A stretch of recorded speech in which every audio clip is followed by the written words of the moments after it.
Hello everybody, my name is Sheila Rowley and I've had the opportunity to be a part of 100 Women for quite a while, and I'm here representing the North Coast Paddling Club. And for those of you who maybe have not heard of us, we are Astoria's first dragon boat team.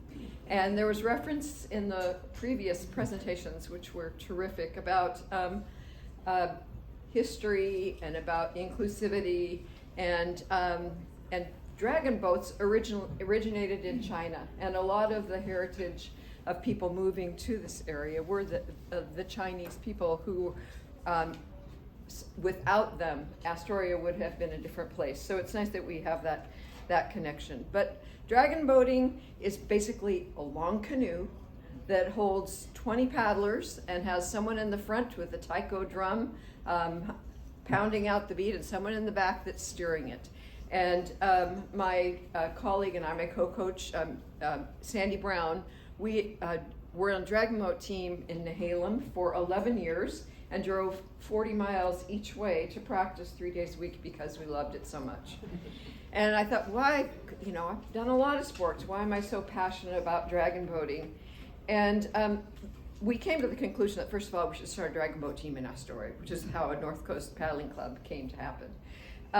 But we thought, what's really our mission and why are we doing this? And just to kind of take a few pieces from our mission statement, our goal was to be an inclusive team, and dragon boating is very inclusive. We have been races where we've paddled against blind paddlers that have beat us. We've paddled against with paddlers with disabilities, and missing perhaps a leg or part of an arm that still beat us.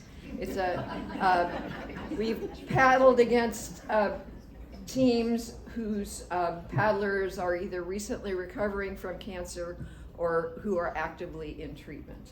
So it is a sport that includes everyone. Ages 14 and above are what we provide in our team, and on our own team, our age range is from mid-20s to mid-70s, which that's my age group. So, but the one thing that really has made a difference to us, besides just inclusivity, we like to do some positive competition, not cutthroat, but positive. We wanted to have a healthy outdoor activity that we could share with the community. We wanted to do team building and leadership development, which we do have some special programs for that. And we wanted to provide service to the community for one more activity that people could engage in to live a healthy lifestyle in Clatsop County. But the thing that really, I think, tipped us over with becoming a team that made a difference in this community, it started with being on the river walk and walking in 2020 and hearing an interview from Vivek Murthy, who just left the post of being the Surgeon General of the United States. And he was speaking about what he felt was the largest epidemic in this country, and he felt it was the epidemic of loneliness. That we had developed a culture where people spent so much time in their home, internalized, only made worse, of course, by COVID, and how many people live their lives virtually rather than physically interacting with other people. And his sense was that sense of isolation, regardless of where it came from. Maybe you just moved here. Maybe your family grew up and moved away. Maybe you'd retired and most of the people you knew were your work friends, and suddenly you're just kind of on your own and you're kind of floating. And that one of the big risks of loneliness was that social isolation really impacts physical health as well. So when we opened up our team for the first time, we were hoping to get 20 people. We had to cap our team at 36 paddlers, and it has become more than just a paddling club. It's a book club, it's a hiking club, it's people that have become a community and work together. And a lot of these were new people in the community. And now we have a wait list that's longer than than what we have on our roster. And our ask, and why we're coming, is that we don't want to have a smaller team. We want to have a bigger table that we can bring people to. So our ask is we're hoping to get a second boat so that we don't have to say no to anyone who comes and wants to be a dragon boater.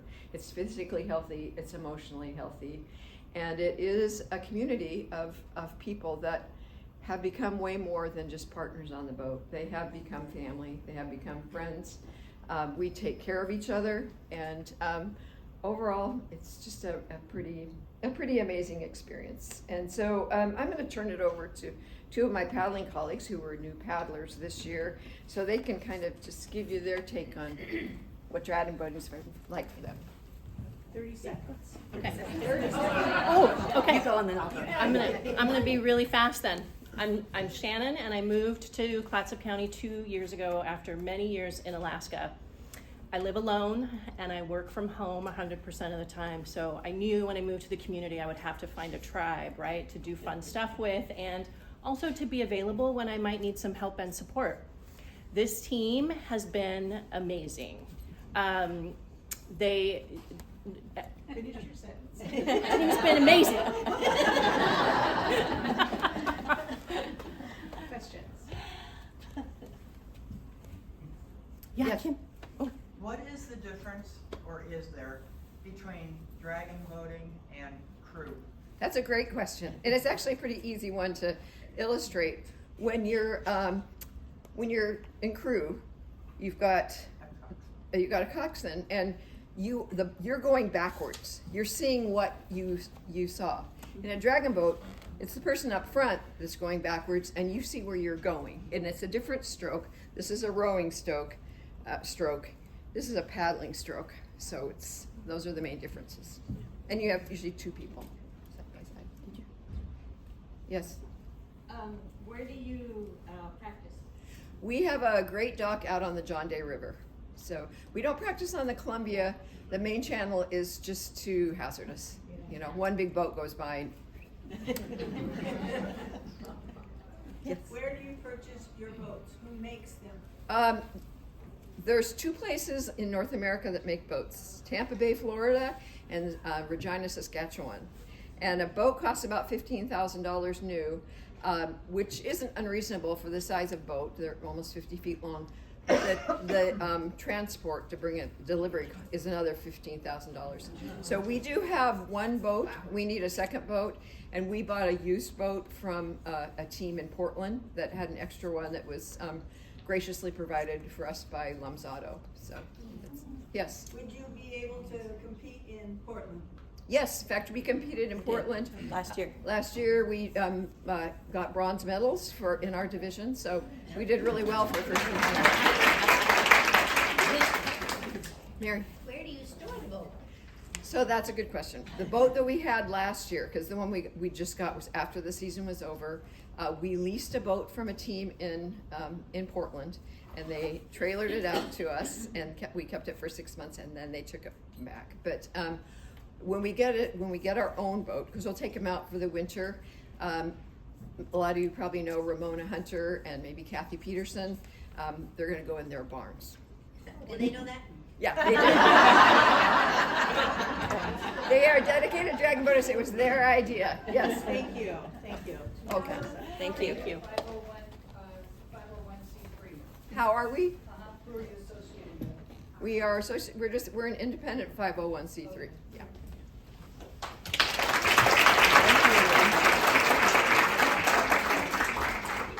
Hi, I'm Susan Wadowski, and I'm a new member of the North Coast Paddle Club. Just wanted to give a little testimonial as to what the club has done for me and meant for me. In 2023, I lost my husband after quite a battle with cancer, and that was a struggle for both of us. So after he passed, I found myself needing something, a bigger community, something to do. And I ended up joining this paddle club, and it has been the best thing, mental health, physical health, just an overall sense of well-being for me that really has put me on a good track. It's just a wonderful club all around.